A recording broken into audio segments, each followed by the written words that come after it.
Now it's recording, yeah. You have this here, red circle that means it's recording.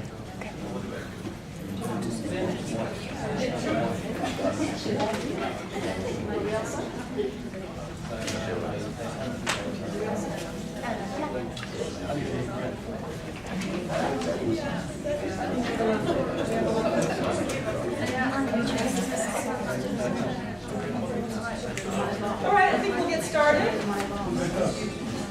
If I may welcome you to the ISS, my name is Kristen Cheney. I'm the convener of Children and Youth Studies here, and I'm also a partner to the project that is the one that gave rise to this workshop. I just wanted to point out that here at the International Institute of Social Studies, we are celebrating our 60th anniversary this year, and we just had lustrum celebrations last week, including Robert Chambers, our keynote speaker, to talk about the role of about poverty and relieving poverty. We also have a number of other things going on throughout the year, so you can check on our website. And in the packet that you got, there's also some information about Children and Youth Studies, as well as the Social Policy for Development program under which Children and Youth Studies falls. So we offer master's, PhDs, and diplomas, as well as tailor-made courses in Children and Youth Studies, as well as more broadly in International Development Studies. As far as the workshop goes, this workshop is part of the Diploma in Public Policy and Child Rights project that's funded by Tempus EU between several EU partners and several Middle Eastern partners. Can I have the coordinators of the project just stand and say hello? We have people from Asyut University, from Cairo, from Berlin, from Bristol, and from Maastricht, as well as ISS. So thank you all for being here. We've contributed various speakers and experts to the different panels that we'll be having today. The idea was that, this came about really partly because all of us saw a need to really speak about the particular issues for children and youth in the sorts of social upheavals that are going on as part of the Arab Spring, more broadly in the Middle East, as part of the political climate and the very anti-migration climate in the EU. And we wanted to look particularly at what's happening with children and youth and what are the particular problems that they're facing as part of these kinds of upheavals. So that's part of where this workshop came out of. Our idea was to bring together experts from various fields, not just academia, but also activists, journalists, people involved in various organizations working on these issues, and try and see what comes out of those discussions. So we really hope you'll join into the discussions as well. You're not here just to be spectators, in case you weren't aware. We're going to ask for your participation as well. If you have questions you want to raise, please do.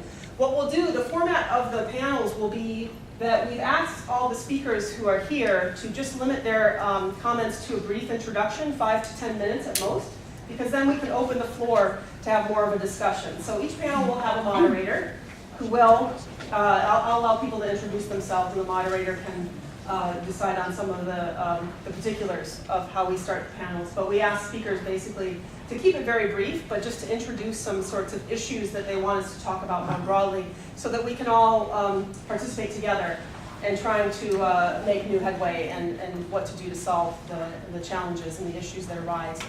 So I hope that you will be involved with those discussions. And as far as just some logistical things, after this session, which will be until 3:30, we will have coffee. But we'll have coffee up in the atrium because this hallway gets a little cramped for that. So I'll remind you, we'll just head upstairs to our atrium where we'll have coffee. And then we'll come back for another panel in the afternoon. And as you can see on your schedule, we have a filmmaker will be here to present after the last panel, a short film about children in Syria, the situation for refugee children from Syria, in fact.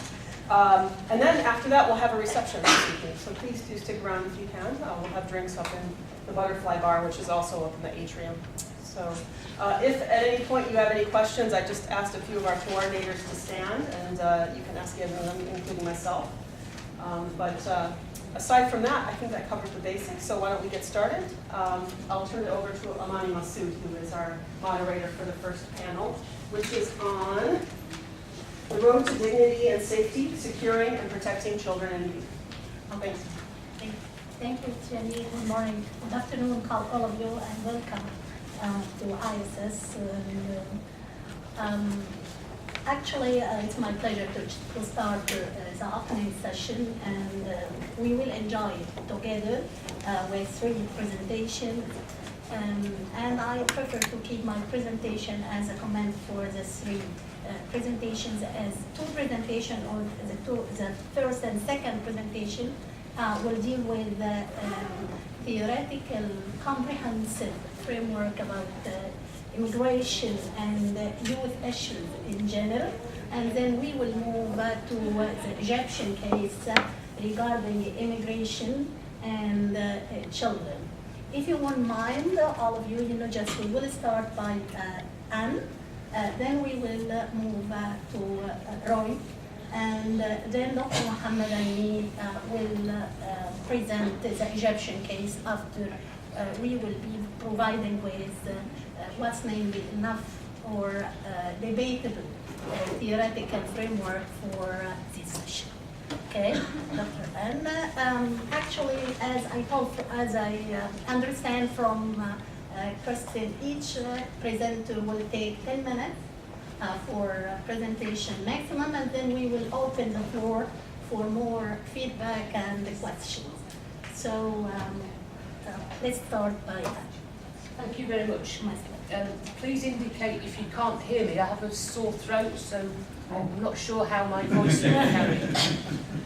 I'm very happy to be invited here to speak to a wide range of organisations and people from around Europe and beyond, which is very important in the European Union context, because I think very often what is not addressed at the level of individual countries is the impact and effect of the European Union as a policy actor and a very powerful body on what is happening locally and nationally, not only within the European Union but outside the European Union.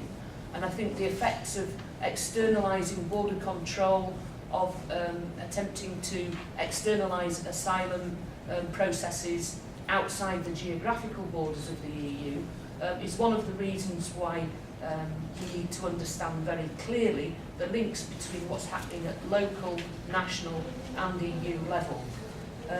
My interest in this is that I've worked over the past 20 or 30 years in the European Union in 3 different roles. I'm now at Bristol University, the head of the Centre for the Study of Poverty and Social Justice, but my expertise is in migration policy. I'm also the co-chair of an NGO. We don't call ourselves an NGO, but in EU parlance they see us as an NGO. Co-chair of State Watch, which monitors civil liberties and racism and discrimination in the European Union. And then I've also worked inside the European Commission in the Immigration and Asylum Unit on policy on statistics. So I'm very interested and very alert to the fact that very often in migration policy and asylum policy, what is important is not what is visible in the data or in the policies or in the law, but what is not visible, what is made, who are invisible in the policies, in the implementation of policy, and in the monitoring of what's happening, the effects of EU policies. So we need to understand really the best way that civil society, the voices of migrants and of children within that broader section of society can be made clear to EU policymakers. Over and above that, how EU policymaking in this field can be made transparent and accountable, because there's a big problem about the transparency of EU decision making in justice and home affairs, particularly in asylum and migration, and the obvious lack of success that the EU has had in creating a meaningful common European asylum system. So children and unaccompanied minors are caught within this broader framework which is affecting everyone who is attempting to seek work or seek refuge in the European Union. And this broader construct makes it even more difficult. It kind of increases the vulnerability of the children and the marginalised people. What is absent in the policy-making process is any real awareness at EU level of the effects of the policies. And in order to understand how stark this gap between law, policy and reality is, you really only need to look at the EU policy pages of Commissioner Malmström, who is very confident, although being aware of the problems that children face, and that there are difficult problems there. She is attempting to claim that the EU can ensure a dignified welcome at Europe's borders for migrants and asylum seekers, particularly for children, the most exposed and vulnerable. There's a 2010 action plan on this, but what I know from working inside the European Commission is that one of the least effective ways that the EU works is in monitoring the impact of their policies. They don't understand the impact of policies on the ground within the EU and outside the EU. And when it's made clear by NGOs or civil society what is happening, what are the effects of the activities of Frontex, for example, what are the effects of the policies on detention centres in Libya, which were established when Gaddafi was in power, and yet have been now reintroduced, and children are being placed in detention and put under extreme conditions. When children are being deported, forcibly deported from the European Union, sometimes drugged, sometimes kept away from their families, all this is known, this is documented by civil society groups, but the European Commission is somehow closing its ears to the reality. And I often teach my students, please don't ever say in 10 years' time that you didn't know what is happening, because we need to make it very clear that we do know what's happening and that there is a possibility of creating a more humane way of dealing with this whole situation. I won't rehearse all the civil liberties issues that are happening, but I think what we really need to be aware of is that it's really the job of the EU citizens and the EU national parliaments to acknowledge what is happening and to work with partner organisations outside the European Union to create a situation where there is a place of haven and sanctuary and safety for the most vulnerable of the people who very often are migrating because of the results of economic and political policies of the EU, outside the EU, and because of political action and because of wars that are happening in which the EU has taken a part. So it's really, my message would be really to hold the EU to account and to try and make sure that there is an awareness that in the future we need to have a different way of developing policy in this area, and a real partnership between the EU member states, the EU institutions, and a partnership with the citizens of the countries who are affected, not just with the dictatorships or with the powerful who are creating worse situations in order to implement EU policy. So I'm kind of arguing really that we need a more humane and a better, more enlightened future, and it's in everybody's interests that we do this. So I think I've said enough now. Okay, thank you so much, Dr. Thank you, Dr. Adnan. She's aligned on the importance of understanding his local policy with international environment and the absent dimension in European policy towards asylum system. And one of the most problems that I think that it is common among all policy regarding immigration and childhood over the world, which is the absence of transparency in all countries. And then another common point that I found it's very important to know it because we will find out that it is as well common in all policies, which is the absence of coordination between the policies of non-governmental organizations or the civil society organizations and the policy inside any state. And she recommended, as I got with a comprehensive EU policy, regardless the political situations in these states. Now we will move to Ron, that he will present us another theoretical framework about youth and immigration. Good. Thank you. Not quite sure that I will deliver on introducing a theoretical framework in the practically 10 minutes that I have. So my name is Roy Huismans. I'm from this institute, we shall say, working on children and youth studies. So a colleague of Kristen. Kristen, thanks for the invitation, and thanks to your colleagues who organized this event too, for having me here on the table. I was wondering this morning where to start, and Anne's earlier words are very, very organized, and she delivers a clear message. Now, I actually got myself looking at the title. I thought, let's have a look at the title and take that as a starting point. And the first word in the title of today's event, dislocation. I think we need to open that up a little bit, because that may help in getting it clearer what we actually talked about here today and tomorrow. So for perhaps I can use these 5 minutes to do precisely that. When I saw dislocation, I was sort of wondering why is not the term, say, mobility or migration used.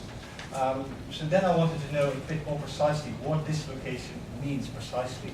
You know, I'm a second language speaker, so I need to go on Google and all sorts of devices to find out what things actually mean. So I used Oxford English Dictionary, the online version, and dislocation means, according to that resource, disturbance from a proper, original, or usual place or state. And I think that says quite a lot. It says quite a bit about how apparently we are moving into thinking about migration and mobility, as this is sort of a state of exception. As if there is, say, a state of origin that is sedentary. And the moment movement and mobility comes in, it is problematic, disturbing, dislocating. Now, I think we should think a few seconds before we make this jump, because perhaps it goes a little bit too quickly. What is of course quite true is that this way of thinking about movement is quite prominent in policy discussions and to some extent also in social science research. Often migration is the exceptional state, something that needs to be controlled is much better if people don't move, stay in place, stay where they are. Many policies try to achieve precisely that, and I think Anne to some extent alluded to that earlier. And I think this sort of thinking has particular resonance when we talk about children and young people. Because sedentation means particular things in relation to young people. It is associated with things like a mother, a home, say a community. That these are these original, say, natural spaces. And once that gets disturbed, trouble. And all sorts of theories that sort of relate to that. John Bowlby, for example, came in mind, attachment theory. Now, there are a couple of issues. I think we may want to make a distinction between very young children and the sort of older, say, youth, whom we still recall children, 16, 17 years old. Movement may very well be the norm, part of life. Not moving may be a far bigger problem for certain categories of young people. That's something we need to think about. This sort of idea of dislocating, moving as a problem, is that particular? Is it universal? These are questions I think we need to ask ourselves. And so now I jump from the title of the workshop conference to the title of this session, because I think this translation carries through. If you look at the title of the slot we're in now, the road to dignity and safety. Fine. That's precisely the call Anne launched a few minutes ago. And then we get a column and we say securing and protecting. Well, this is particular, right? The road to dignity and safety through security and protection. That's a particular way. You could also think of other terms, say terms like promotion, terms like enabling, that would direct the conversation in quite different areas of debate. So again, I try to open this up a little bit and and see what happens. To my mind, the notion of securing and protecting imply, say, control, say, surveillance, say, adult frames of mind about what is meant to be in the best interest of the child or youth. We need to question all these things. And again, I would say particularly in relation to the older children who may actually want to move. They want to move for reasons of work, and then notions of enabling and promoting do matter. So on that note, I'd like to stop that and move on to the next slide. Okay. So not quite a theoretical framework, sorry for that. But I'm not disappointed. I think that when we will open the door for the floor, I think all these ideas will be elaborated. And actually, Roy talked about very important points. I can sum up in two important or key questions. They are, why do people move from place to another? And the second question, in philosophical or from philosophical perspective, what is the link between what's named national security and human security, which is can be translated from dignity and safety to protection and security. Am I getting right? I think there are people Okay. more equipped to talk about notions of human security in this building than I am, but I think you're roughly there. Huh? Yeah, okay. Thank you so much, and we will move to Mohammed that he will present his paper about Egyptian case in 10 minutes. Right? Okay, thank you. Thank you very much. I have to thank you all for this opportunity and pleasure to talk to you. I would like to start by defining terms. Unless we define terms that we are working on, so we will never understand each other. The first term is dignity. What is dignity? What do we mean by dignity? I found it very difficult to define dignity. So unless we define the meaning of dignity, so we will never understand each other. Why I'm saying dignity is subjective matter, cannot be measured. More difficult to define if it's dignity of a child. It is for the child to decide whether this action affects his dignity or not. We don't have the right to talk about in behalf of the child. We can protect the child, but we never, and we don't know whether this action or procedure will affect his dignity. Dignity is related to the culture. And from my own experience, when I compare my childhood with my children now, I found great difference, very great difference. When I was young, I wasn't allowed to sit down with old people. In order to enjoy my dignity, I should obey old people. I never say no, and I don't disagree with old people. Now, to my children, I could change my decision if my children say no or convince me. Another example, if you tell a lady here or girl that you are beautiful, if I tell a lady here, you are beautiful, so oh yes, thank you, and she feel happy.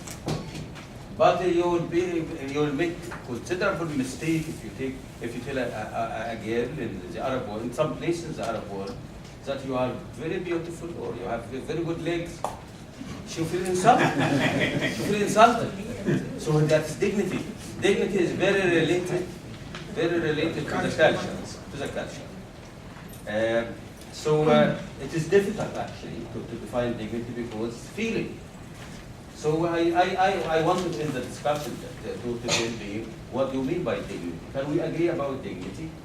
I said a feeling of respect. Feeling of respect at home and outside. But how to measure this feeling? And to what extent this feeling is related to the culture and the other factors. Another thing that I wanted to mention in the definition, immigration. We should define immigration because immigration different sorts, different types, and each one of course has different effect on the child.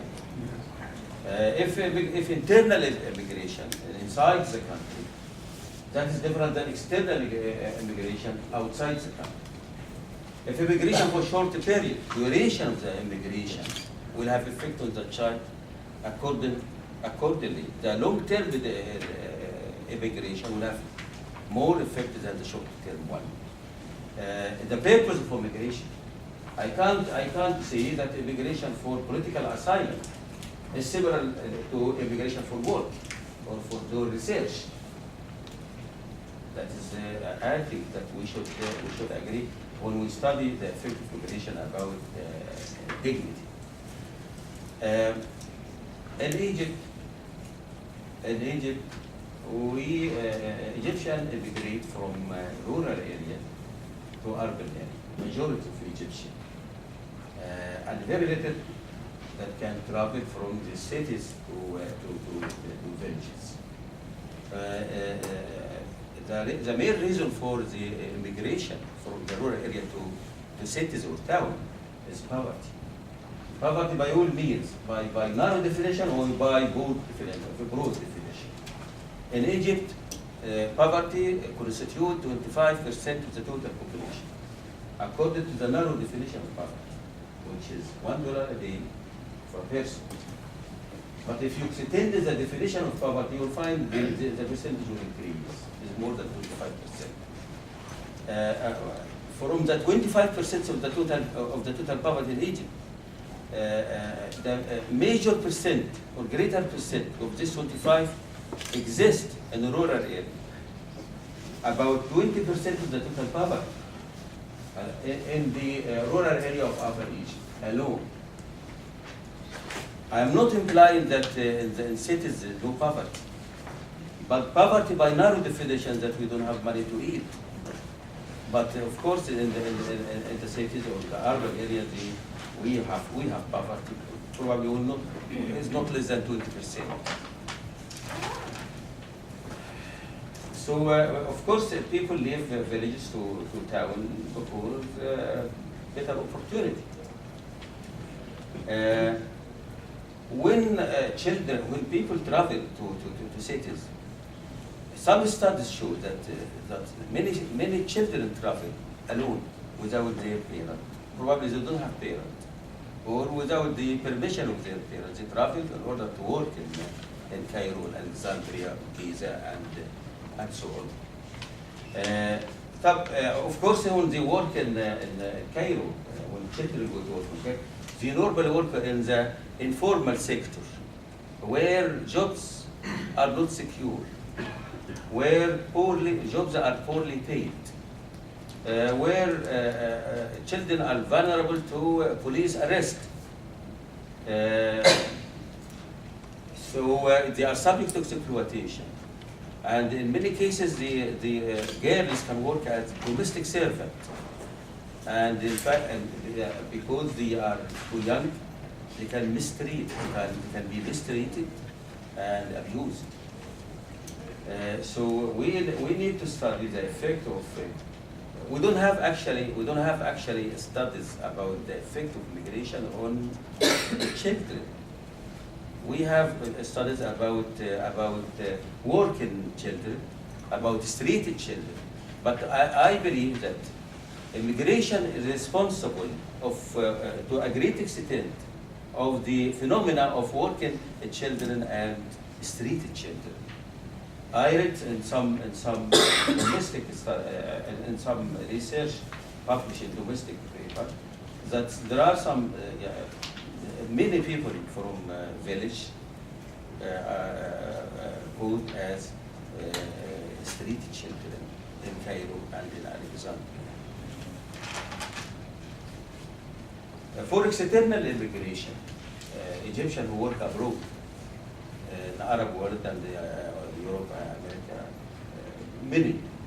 And I was disappointed when after the revolution I asked many students what you wanted to do after you finish your study. Yeah, we want to travel. Travel where? America, Europe, or in the Arab world. Which is, I was upset by this because I expected after the revolution people will have hope and participate in the political life and follow and try to build their future in Egypt. So I hope that will happen in the future. Another thing, very important thing, I read in some countries studies about the effect of migration on the mental health of children, on the mental health, on the emotion of children, on the, but we don't have this study in Egypt. We don't have studies about the effect of migration on the mental health of the children. We need a study to see the effect of cultural diversity, democratic institution where the child is, when the travel in a place with democratic institution, level of income, sociability, and so on and so on. Many factors, home, school relationship, and marginalization.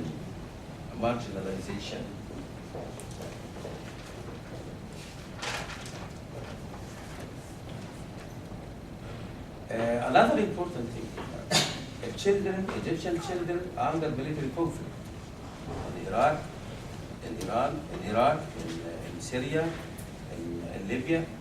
We don't know what happened, what is going on. These children under great strain, under great stress. Just imagine children where there is war and civil war, conflict, so that is very difficult. Another thing that under this condition, children with a special case, and the immigrant children with a special case like disabilities, difficulty in reading and writing, even genius students, our genius children, they will be victim under some conditions if they don't travel in a place where the level of education is good. So what should be done? I think children should not be left. Children should not be left to domestic policies alone. Children is an international issue. But we have to solve the problem with the contradiction, the conflict between national autonomy and looking at the children as an international issue. If we can solve this problem, so there is a way for the international community to play more effectively than now. Egypt now is in the process of writing constitutions, and it is time for us, for all of us, to work. It is time for all of us to work now. The constitution should be very clear, article about children, the future of Egypt. So I read somewhere that in the first version of the constitution, they prohibit working children, but very vague. They said that children should not allow to work in jobs that are not consistent with their age, which means that the child can work. We have a problem here that in the villagers cannot do without their children. They help their children and farming and all this. And we solve this, how to solve this problem? I think that if we extend social protection in some way or another, that we can save these children in villages. Thank you very much. Thank you, Dr. Mohammed. Dr. Mohammed gave us just some information about the context of immigration and immigrants in Egypt, and to what extent there is lack of information and studies about the impacts of migration studies on children. And he called for internationalized the politics of kids, and at the same time he warned us to not take into our consideration the cultural dimension when we design any policy related to the children. Now, excuse me to just present, I hope in 10 minutes, some points which is related to the refugee child in Egypt, and I named it as a vulnerable of the vulnerable because I'm talking about a specific sector in refugee in general that will be the issue of Dr. Ala tomorrow, as he will talk about the refugee issue in general in Egypt.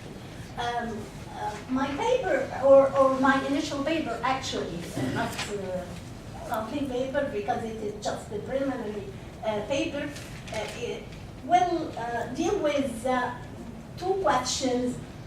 Before and after 25th of January, does it make difference in dealing with refugee child in general in Egypt? And does the new government, with its Islamic highlighted discourse on rights, justice, humanity, mercy, and equality, have a clear strategy to deal with the refugee child in Egypt or not?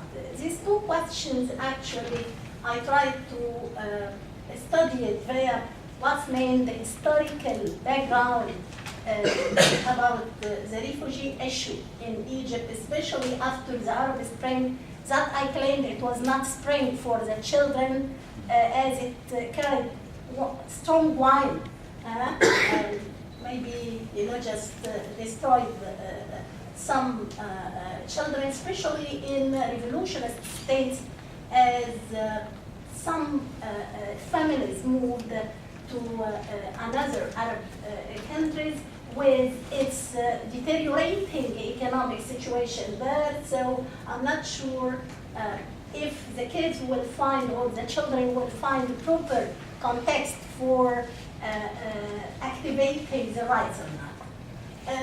The main goal of my presentation is throwing light on the situation of child refugee in Egypt, the governmental role in dealing with this issue, and the new political change that should produce new human vision to deal with the refugee children regarding their race, religion, language, or their character.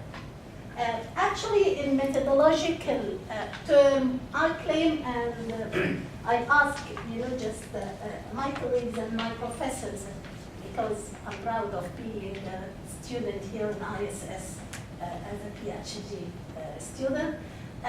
I'm just calling for think about methodological issues in dealing with child refugee, such as to what extent public, or what Dr. Ann said about the comprehensive public policy approach in locally and internationally will be proper to deal with refugee child.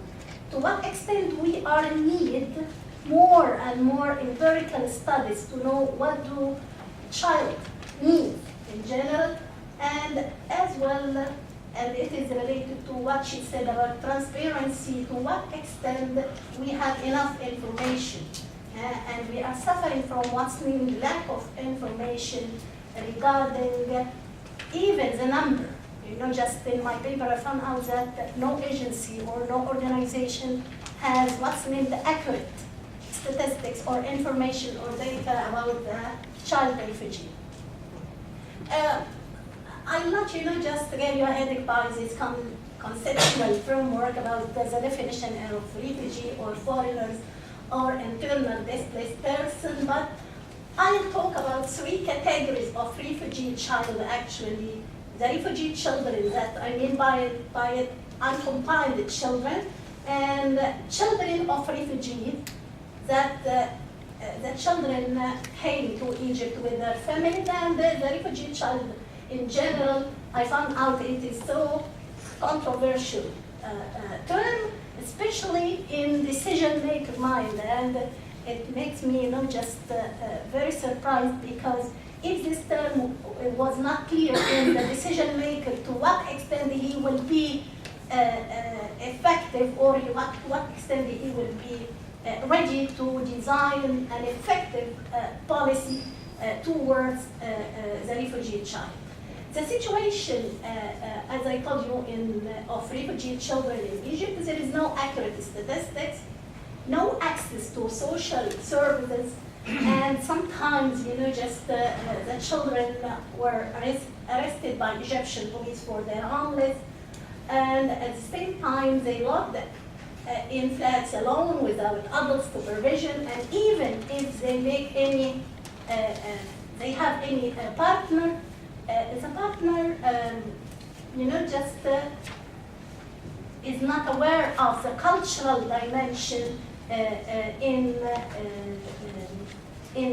the host country, but it just only focused on the economic dimension without bearing on your mind the cultural dimension. And it was so clear when I visited American Embassy, and I found out there is what's named the preschool class in American Embassy just for helping the child, the refugee, and I found out that the language is English, while the children from Middle East cannot join to this class because they don't know how to deal with English, or they don't speak English, or they are not aware of English language. Although Hosni Mubarak, our previous president, called for or adopted what's named the age of child, or the period of child in Egyptian term. However, this slogan was not, this slogan didn't include the child refugee, but all the organizations in Egypt are just focusing on Egyptian child, while the refugee child was not included, and this is related to the title as well as this workshop, to what extent we have to add inclusion as a part of policy for all immigration and children. In initial questionnaire, because I couldn't consider that as a coherent or comprehensive questionnaire, I just tried to meet with children from Middle East, and I asked them 4 questions, such as, do you feel as an alien sometimes in Egypt? Can you recognize that Egyptian flag or the name of Egyptian president? Do you wish to settle down in Egypt? Or do you share any decision related to you or to arrange your affairs in Egypt? And the answers or the respondent discourse was very interesting, especially regarding the last question. For example, just if we notice, we will find that is the consensus that all the respondents agree that they don't wish to live in Egypt. So all of them feel alien inside Egypt. For the first one, he said that I don't wish to live in Egypt. I have no future here. I cannot even practice my hobby. I don't like, because I found no professional trainer or clubs where I can exercise Kung Fu. While one of the other respondents said that I'd like to go to Australia because the education system in Egypt is not efficient enough. So the second said, I don't desire to stay in Egypt to what the Egyptians themselves are suffering, socially and economically. So they have an internal feeling that they live in marginal society, and that's why they don't want to stay alone. What the female, the 2 respondent female, focused on that they don't wish to live in Egypt, and they wish they can go home because the future here there in the country is brighter, especially in regard to education and work. So it's a good opportunity to just make a comparative view the response of a child refugee from Africa or from any other parts, and children from Middle East, especially after Arab Spring. I'm sorry to take just more than I deserve. Thank you so much.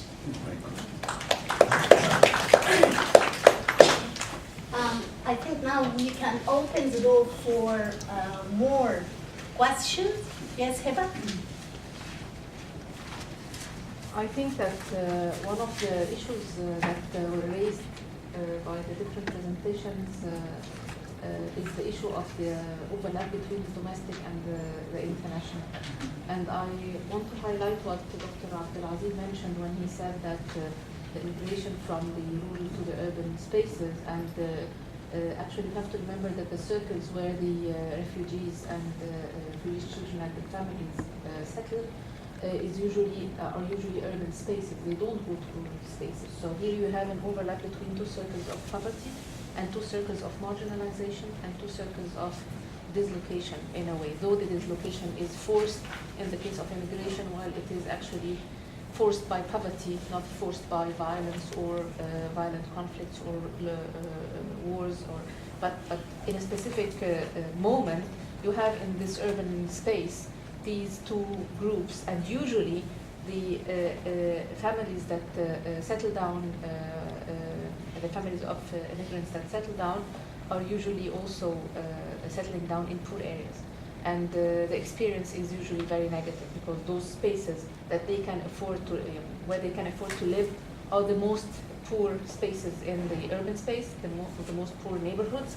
And here the two marginalized communities actually face the challenge of mingling and interaction. And it's as Amali mentioned, the children are the vulnerable of the most vulnerable segments, but also the immigrants themselves, they are vulnerable in areas of vulnerability and poverty and lack of rights in terms of socio-economic rights.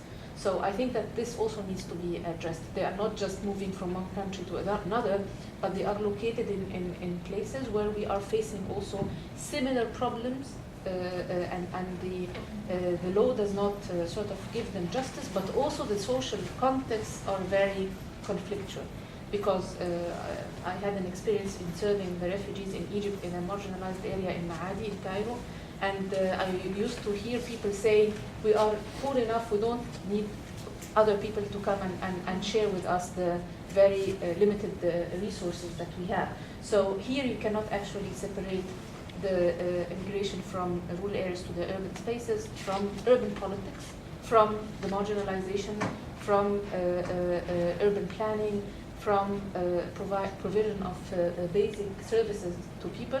Many of the children of the refugees do not go to schools, and if they go to schools in places where schools do not provide good educational service because they are schools in poor areas, they will not benefit either. I mean, they are not benefiting by being outside the school, and if they go to school, they will not really get the best education that they can be provided with. So I think that the domestic and the international here in spaces of poverty and immigration and dislocation need to be seen as interwoven between the domestic and the international. Thank you. Other question? Actually, yes, Shannon, please. Hi, good afternoon. Thank you all for the very interesting presentations. I have a question for Roy regarding your thoughts about the mobility issue and to what extent it's considered the exception as opposed to being the norm. I'm wondering whether you think that might be related to how the modern discourse and the modern legal framework for looking at migration and more specifically asylum seeking has been to a large extent formulated by, if you will, Western Europe by and large, even though there is a very ancient and well-established tradition of asylum and protection in Islam. However, the 1951 Convention and any other subsequent refugee-related legislation has been, by and large, created by, or maybe dominated by, not necessarily just created, but dominated by a Western-pushed agenda in which the context is largely sedentary and does not recognize the fact that mobility is the norm in many other parts of the world. So, just a thought. Okay, thank you, Shannon. Any other question?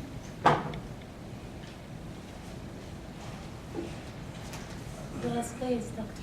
Just comment about Dr. Abdelazim issue about the international and cultural differences regarding protecting children. I think, in my point of view, although wars all around the world, they have many causes and many outcomes. The main two victims of these wars around all the world are women and children.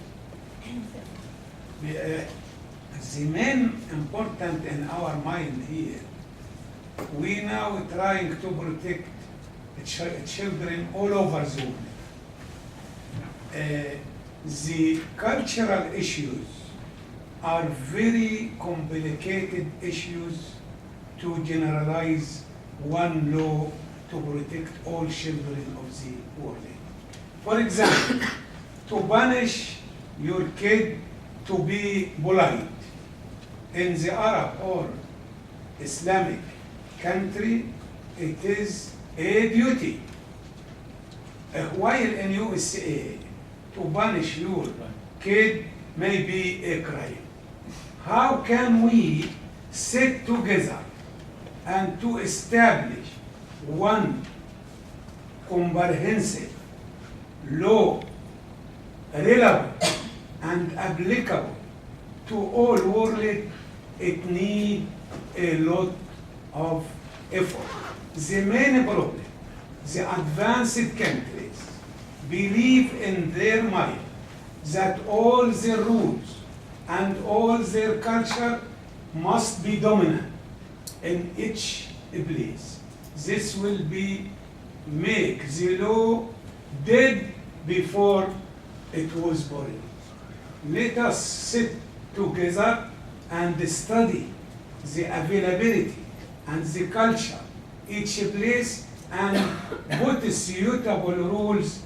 Maybe we can come to overlapping or common area of agreement and sit down to put this law. Thank you very much. Yes, please, Follow up on that? yeah. I'm sorry, but would you identify your show? My name is Safida Yousefzadeh and I'm from Maastricht University. So I used to work, I'm from Iran, and I used to work with UNICEF in Iran. And punishment was actually one area that we worked with religious leaders. And I think this binary division as Western and non-Western may be too broad and too general. And with doing that, we undermine the dynamics within the Muslim world, because we try to publish a literature on specifically on physical punishment and the Islamic rules on that. And we had two very extreme views. On the one hand, there were religious leaders who were more progressive, and they had notes and hadiths and whatever that to show that it belonged to that time and it has changed based on place and time. And on the other side, we had more, I don't want to use any label, but we had the other side who was saying that, no, it is in our Islamic law and it is a duty, as you put it. So I think it's not easy to package one thing as Islamic world and one culture that we have, and on the other hand, the Western culture, because I think there are a lot of dynamics inside both of them that, then we miss the bridges that we can make between these two borders. Okay, thank you so much. Yes, Dr. Adil. We can make some what you call common features of the policy that can be addressed in different places. Yeah. And leave the details to each culture to put what is suitable for this culture. Yes. But we should agree for some common what you call features or Values. steps or values that should be addressed to protect children in different, considering, as Dr. Al-Azim said, that poverty, for example, the meaning of poverty is different from one place to another, and the punishment, as Dr. Al-Nasir said, sometimes will be different from one culture to another, but we should agree that children shouldn't suffer. This is a common objective that we should struggle for. Okay. I think yes, please. Okay, Alba. Yes, please. I'm Shaka George. I'm an independent researcher. I worked in the Arab region for 6 years for the Bernard Fandier Foundation. I'm very happy to be here and to hear from the various speakers, I cannot help but intervene in the discussion that is just going on to support somebody who's spoken out against binary oppositions. The example just given that in Islamic surroundings, punishment is justified, whereas in the US it is a crime, I'm afraid overlooks the fact that one reason given for the United States not ratifying the Convention on the Rights of the Child is because of conservative Christian groups who quote the Bible to say that you spare the rod and you spoil the child. So I think we need to look across societies rather than create these distinctions, as you have just said. I would also like to raise concern at another binary opposition, that is between something called vulnerable children, apparently, and vulnerable women, and the others, whoever they are, presumably men. The title of the session talks about dignity, and it talks about protection, and it talks about security. But from certain theoretical points of view, protection and security are actually separate from each other. Because protection is what you need when you do not have security. And here I'm talking about human security rather than more intrusive forms of national security. So I would argue for talking about environments of security where people therefore do not need to protect themselves because the environment is secure, and this should be true of children, or of women, or of men, or for any so-called vulnerable group. We have to be careful about identifying certain populations as vulnerable. The truth is that the human condition is a vulnerable one, and therefore I think it is dangerous to single out children as being vulnerable. If you actually talk to children in asylum seeking centers, the children will often tell you that, no, it's my grandmother who's vulnerable because she cannot walk long distances, or it's my mother who's vulnerable, or my father, because they have to argue with these aggressive officials. So I would like to see the discussion this afternoon move away from binary oppositions. I would also like to return to something that Anne said about working with citizens outside the EU.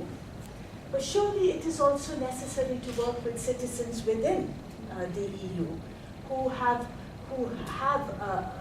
should have mechanisms, including electoral mechanisms, to control who is in power and what policies are drawn up. Yeah, sure. Okay, so it's better to just listen to that. Thank you so much. Yeah, please. Hi, Phil Bayliss from. I'm working in Ankara at the moment in Turkey, working with the ministry on a project of strengthening special education, inclusive education for children in the Turkish education system. And very briefly, in Turkey, I'm not allowed to talk about ethnic minorities because, according to the Turkish constitution, Turkey doesn't have ethnic minorities. You're either Turkish or you're not. And the kind of idea of a boundary, I'd like to pick up a couple of points from a colleague a little bit earlier. I too was intrigued why America hadn't ratified the Human Rights Convention on the Rights of the Child. And it's not only about Christian right. The debate is about that the Convention of Human Rights takes away power from parents. That if you give rights to the child, then you disempower the parent. So one of the hesitations on the ratification process is that issue, not only about Christian right. So I hope that we can talk about borders and lines and migration and movement, which I'm presenting tomorrow that I'm going to talk about in more depth. But very briefly, coming back to something that Anne, you said right at the beginning about the impact of policy. The European policy, in my view, is very effective because the policy around immigration, refugees, children's rights is actually very effective about protecting the majority from minorities. That if you are designated as refugees and you're a part of the majoritarian, particularly at the moment within the conservative political system, I'm thinking about the Nordic welfare system that is transforming itself away from welfare towards a right-wing understanding of actually earning the right to welfare, then policies actually benefit majorities by in many ways discriminating against minorities, even though the policy is in the name of the minorities. A child is always somebody else's child. If that child is my child, then that child is not a refugee or an immigrant or a migrant, because that child is my child. If it's your child and you happen to come from a different ethnic group or a different geographical or a spatial dislocation, then if you're somebody else's child, then that may cause problems. Genghis Khan, the great Mongol chief back in the distant past, said, beware of the weak child because he can grow into a tiger. And that actually gave legitimacy to people, not my child, I can kill you. And on the basis that these kind of discriminations between my children and your children are located in a whole kind of historical process that I hope that we can address. But essentially, I would like us to consider that policy always has a subject. Somebody is enacting a policy. There is always an object of that policy. So for us to be aware about subject-objects, and the other concern that as an academic in the previous existence, I was always concerned about what I would call an agentless passive. So something should be done. By whom? When? So that actions, activities, policies have agents as well as objects. So please can we consider, when we're talking about vulnerable children, who are the agents of those utterances that make these children vulnerable or describe them? If they're coming from a dominant male, non-Muslim, white Christian ethnic group who happens to be dominant, then the we, the agent in that, is actually very important in understanding what creates the boundary and makes a child vulnerable, because if I'm dominant and non-vulnerable, then it might create vulnerable children. So if we can maybe think about agents, objects, and impacts in that kind of way, then that can also support a broader debate. Okay, thank you so much. Other questions?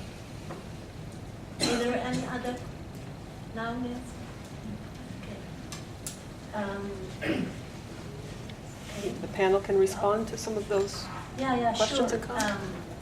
I think it's good to just give the chance for the speakers just to make comments on your questions and your comments, and then we will move to another round for more questions if we have time. Well, thanks. I think that's raised all sorts of issues that I hope this next 2 days will bring us to even more enlightenment about how we should think about this and how we should discuss these whole topics. So I won't attempt to answer every single point that was made, but I was noting down as people spoke some things that struck me. I think the globalisation of the world economy is very important to set as a context. And within that, the so-called liberalisation of welfare provision, privatisation of security, of the control of detention centres, of the border guards, of the policing of the outer limits of the European Union is very important. And within that, the context and by which governments who are made up of politicians who want to be re-elected will always appeal to the electorate that pays the taxes. And so they are very interested in this construction of the other, the people who don't deserve to have benefits from the welfare state, whether they be children or adults, or vulnerable or not vulnerable in the eyes of the government. There's a hypothetical idea that the European Union stands for shared values, something that some of us contest very frequently, that the so-called shared values of the European Union have never been openly discussed or democratically decided. We don't have migration policies, we have control of immigration policy. We don't have a sensible emigration policy. We don't have a European Union positive policy towards the undocumented migrants, which the governments know that the economy of northwestern Europe is heavily dependent upon. That the economies of northwestern Europe, within the global care chain, within the service sector, if we didn't have undocumented migrants who are working in unregulated, poorly supervised health and safety situations and being paid very low wages, people who have no rights, then our economies in northwestern Europe would collapse. So the European Union turns an eye the other way, so it doesn't have to have effective policies about that. But they will have very clear policies to appeal to the electorate about the control of immigration. So there's a whole hypocrisy there, and I totally agree that perhaps we should use a notion of mobility, of human mobility, of a notion that in shared values at a global level, people should be free to move across the world for human reasons, for reasons of whatever reasons they choose, whether it's poverty, fleeing this political context, that everyone should have a right to move. And then whoever moves to another country has some way of influencing policies that are going to affect them and their children, and the children have some say in what's happening. How far we're going to get in the European Union with that, I don't know, but I know that the EU will very happily develop common legislation on not just on the control of immigration, but on the criminalisation of those who wish to help the undocumented. So it's not just criminalising the migrants, it's criminalising the people who want to help the undocumented people. So there's a 2002, and this is quite a long time ago now, 2002 EU directive, which criminalises those who want to help undocumented migrants who may be undocumented for many different reasons. And if we don't address that as EU citizens and say, if it's possible to harmonise legislation in all these areas of securitisation of migration, then we want our governments to have an incentive to see it's in the interest of the integration of the whole society, not just to talk about integration of migrants. Because I think that those policies on integration of migrants are doomed to failure, because they will set up the poor against the poor, poor people against poor people. If you resettle undocumented migrants waiting for deportation, or being told they're going to be voluntarily returned, or people who are asylum seekers and refugees, if you resettle those people in the poorest areas of social housing, where people have been disenfranchised, whether they're citizens of that country or not, that's setting up this dichotomy, this tension between people. And we need what, if you call it integration policies, or just fair social policy for everyone in a society that says elderly people, people who can't get employment, people who've been living in poor housing, everyone needs to be integrated in the society they live. And of that, recent migrants are just one group. We might have a feeling that, well, this is not a false dichotomy, this is something where we're all human beings and we're all in it together. To use an unfortunate phrase of our UK Prime Minister at the moment, it's penetrated into consciousness. So, yes, sorry about that. So I hope that's just answered some of the issues. I'm sure we'll come back to it over the next 2 days. Okay, thank you. Ron? Yeah, no, brilliant. Lots of very good questions and observations. Actually makes me regret that I can't be in this audience tomorrow. I have another appointment then, so because this seems to be going in very exciting directions. There was one question directed to me specifically, which came early on, and then lots of others followed. So let me try to recap the question. And correct me if I'm wrong. Your question was basically whether this preoccupation with sedimentation is something particular to the European context, and perhaps less so in the Middle East. Is that? Shaiba? Yeah, I mean, why is, as you were mentioning earlier, that mobility is considered the exception to the norm, Yeah. whereas, and I'm just wondering to what extent that premise is more a sort of a European context, more applicable in the European context than elsewhere in the world, and how that, as a result, has potentially influenced the legal and theoretical framework from which we look at migration and asylum. It's difficult Maybe to it's say, I'm to say something comparative about this because, for example, my knowledge on how these issues are constructed and dealt with in the Middle East is very limited. So I'd be keen to hear more from you about that. But I'd be hesitant to assume that this is particular. I think it's part and parcel of constructions of nations, perhaps certain nations are more powerful or equipped to enforce it. That's a different matter, of course. But I certainly recognize these sorts of issues in the region. I do research it's more East and the Middle East, it's Southeast Asia. I certainly recognize them there too. So but let's have a chat about that because I'd like to learn more about the Middle East in that respect. Now, a couple of points which I found very productive actually. This discussion on vulnerability that came up again and again, and I think it already came up in Anne's introduction. When she talked, we need to pay attention to the effects of policies, how perhaps children and youth are not essentially vulnerable, but policies are part of some of the factors that contribute to making people vulnerable. So there's a social production of vulnerability. Phil's point about processes of othering, I think these two, they feed into the social production of vulnerability. Categories, boundaries, they matter, especially when talking about issues to do with migration, mobility, and children, young people. And we have to be very careful with the language. We cannot assume that all migrants are vulnerable. We cannot assume that all migrants are poor. Some are quite comfortable. So we need to be very, very specific. What are we talking about? Some poor are not migrants. Are they different? In what way are they different? So we need to think about all this.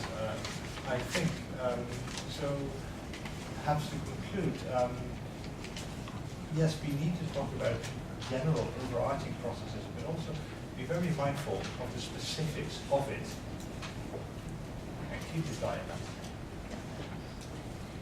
Okay. Yeah, sure.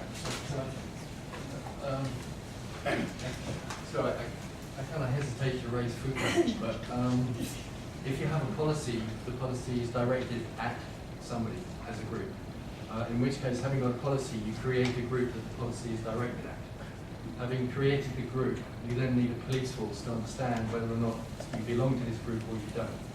So there is a kind of a cyclic process of the kind of what is called a discursive practice that kind of creates difficulties because of the understanding that there is a problem that needs to be defined in some way and then moves on. I'd like to share the conversation around nomadism, but No, I agree with that. no, but maybe that's tomorrow. But the kind of I suppose it's a question or a reflection, observation, that the kind of process of European creation as a social construction of vulnerability, as a particularly European thing, I think is something that's well worth pursuing. And certainly my experience in Turkey is that kind of understanding about social construction of vulnerability is completely different from a European perspective, and that comes back to the earlier colleague's comment about cultural issues, reflecting to understanding about how these processes emerge. My experience is Northern Europe as well as Eastern. There are significant differences in these aspects about how we understand these things. And I find that very useful where there are a lot of colleagues here across this spectrum, but maybe we could see that as a particular issue right now. Different kind of cultural conceptions. Okay, thank you. Dr. Mohammed, do you have any comments regarding? I want to stress the point that although, as I said, the dignity differs from place to place, from country to country, even in the same country, differ from time to time, the feeling or factors that affect dignity. And I gave an example about my case and my children's case now. As I said, that's related to the culture, but the culture is variable. The culture can change, and it is changeable. One of the objectives of the Egyptian revolution, protesters were calling for karama insaniya. Karama insaniya means human dignity. So we have problem of dignity. We wanted this to be transferred in the constitution and the governmental policies.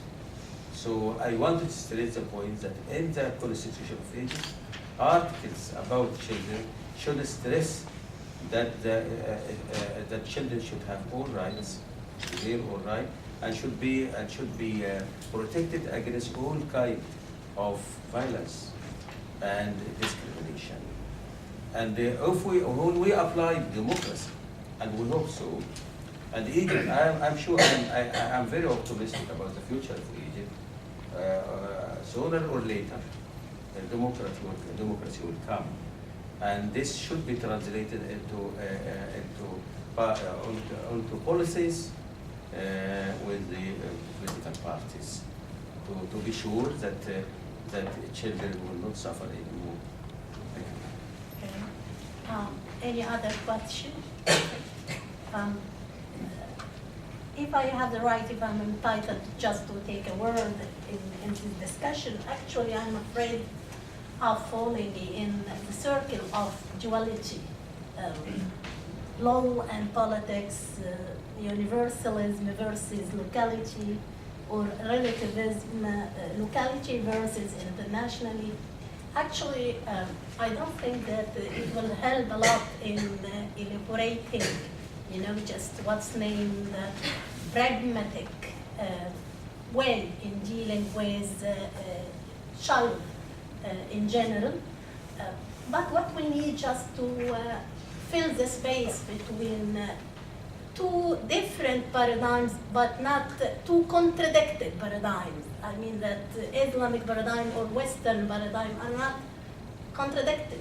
I mean that they are not against each other, but we have to just find a space, because the ultimate goal is the same, is how to protect the child everywhere. And I totally agree that politics or policy in general regarding child play a vital role in creating and in solving the problems of the child. However, we have to put into our considerations that people design policies, and people are coming from different background and from different culture, and there is no one paradigm should be imposed in any country, because as I think that all of you agree that although we claim that that is the scientific way in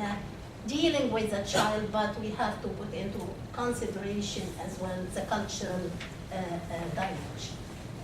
Thank you so much. If there is no any comments or questions, yes, please, Henry. I have just one question for Sure. Dr. Abdul Azim.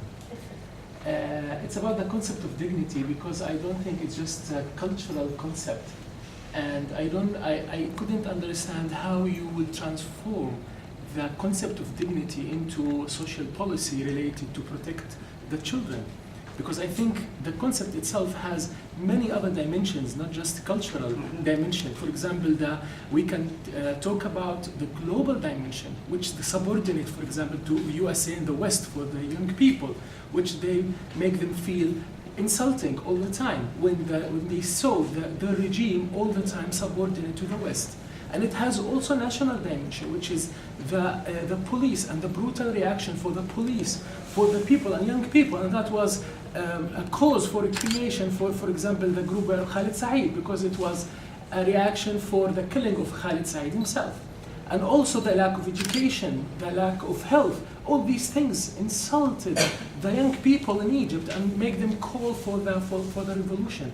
Besides the personal causes, which is the lack of hope and all these things. So I don't know how can we translate all these dimensions into a social policy that to protect the children, because sometimes maybe the children doesn't know or need some time to realize all these dimensions, and then we can think how we can translate all these things into social policy. So I couldn't find the linkage through what you said. So if you can just elaborate more about this. Thank you. Yes, I agree with you that it's so difficult. And when I start saying that it is difficult to measure, but if we wanted to evaluate policies, you have to study the effect of these policies on your target. So if the target is so difficult to measure, like dignity or security, because it's a matter of feeling.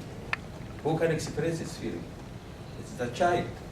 You can make protection, but the result, it is up to the child to decide, or the youth or our young people to decide whether your measure have positive effect on him or not. So we don't, we are not in disagreement actually. We are not in disagreement about that. I know that it's difficult, it's complicated. Sure. I can add to Dr. Yeah, sure. I got from this discussion, I think that all your comments will be related to this point, No, I'm which adding is something. how to measure Okay. dignity, yeah? That if we look at the sessions during the 2 days, this will answer Hans' question.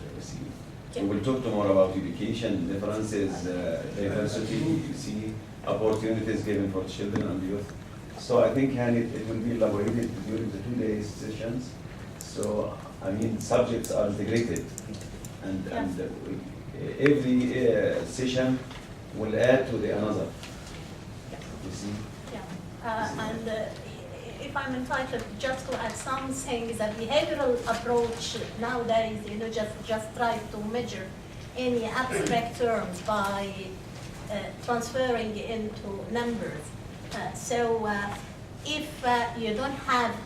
If you don't have any access to what's named the social services, such as education, healthcare, transportation, job opportunity, so they considered as a part of violation for your dignity as a human being. To what extent you agree or disagree, that's another matter, but it doesn't mean that we don't have what's named indicator to measure Index. your dignity. Yes, please. Sure. Okay, it's just basically, I'm Farida. I'm a master's student at the moment. I'm just basically elaborating my points and just for the purpose of discussion. Yeah. I think I would really I think we should move beyond this definition, this distinction between Islam versus West, because it just keeps coming up. Yeah. Because I think it's the reason for physical abuse and etc. has nothing really to do with Islam. It's maybe because of poverty, because it's a lot of the Middle Eastern countries or developing countries, there are different reasons, and Christians used to violence as well. So it's just to move out of this framework of Islam versus West. I think we should just, I don't know. Yeah, that is what I focused on.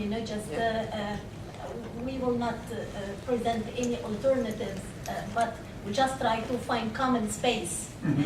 And it's better to just clarify the difference even between the practice of Muslims and the Islam as a paradigm, and this is another matter, very philosophical,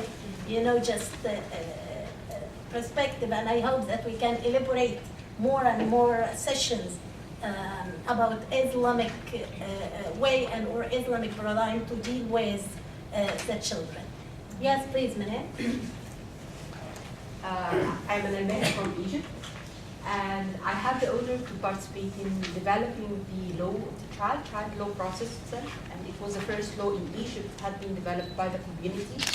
It wasn't the opinion leaders from the community who need to change the law. It wasn't the governmental law as usual in Egypt. In this law, we have a very good mechanism inside the law itself.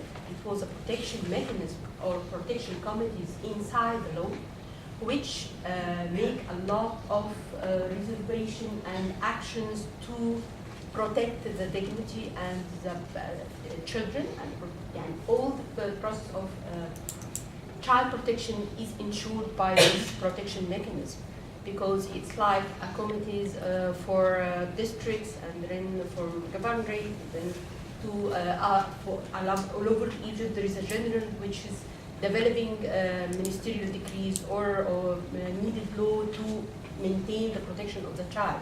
So I think for the law on the current law, it's have a good, a great or excellent, if I can say, protection mechanism, but it's how much we can optimizing after the revolution, because we now have a new government with a new opinions, and I don't know if they very oriented by which the law, because now all the laws happened in the last 5 years. It's become the old regime laws. It's becoming, even it's It was leaded by the community, but still had been labeled by it is Mr. President law.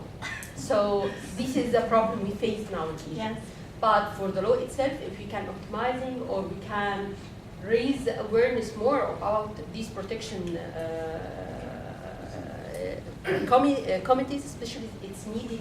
It's very needed to have like a degree in a faculty or a very specific studies in Egypt, because we start the law and we develop the law, but there is no one who is teaching this law, because it's needed to be known by everyone. It's not only the university staff, and it's not only because it's touching all our homes. There is no home with children, with no children, and this is protection. Even violence, which doctors say that it's permitted by Islam, but actually, when there was an article related to the violence, and we go to the Islamic committee, مركز البحوث الإسلامية المركز الأعلى للشؤون الإسلامية, which is the High Council for Islamic Issues, and they agreed that we should protect and we should agree on this article. We didn't put it because we didn't. We was afraid actually from the public opinion that it would be against all the law for something, but it wasn't even the Islamic opinion not to permit hitting the children or to. So I just would like to highlight this issue, because I think this is the best protection mechanism now, and we need to optimize it, and we need to make it practice on the ground. But just for the audience, Manal is Christian, but she is Islamic by culture. Huh? Thank you, Manal, so much. Yes, please. My name is Ian. I think to protection the children, I think we take in Egypt, especially in Egypt, I think we need to take action about the protection children, because many of children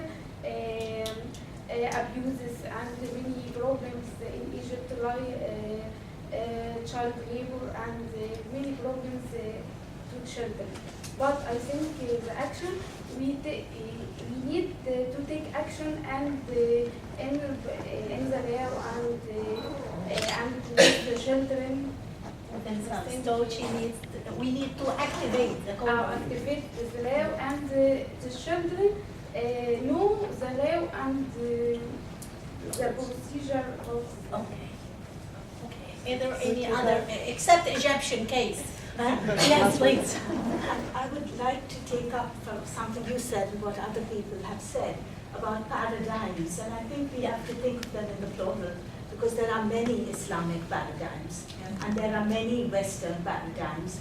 And for example, there are Islamic paradigms outside the Arab region, and the Arab region is host to other religions as well as to Islam. So we really need to make these distinctions. And when it comes to Western paradigm, even within the EU, we could distinguish between the liberal democracy of the UK, the social democracies of continental Europe, Scandinavia, and some behavior towards children that is stigmatized. For example, not supervising children around the age of 2 in Scandinavia, which is presently considered best practice with regard to children. In many nurseries, they pride themselves that children are not supervised. They do not need to be supervised, even at the age of 2. So I really think we need to open up our discussions, and I think we need to make a lot of more subtle yeah, we can consider that as a so decent call for establishing or designing another workshop about Islamic and Western paradigm, but one paradigm, but different ways of implication. Thank you so much. Is there any other question, other comment? Thank you so much. I'm afraid that we exceed our time. See you next week.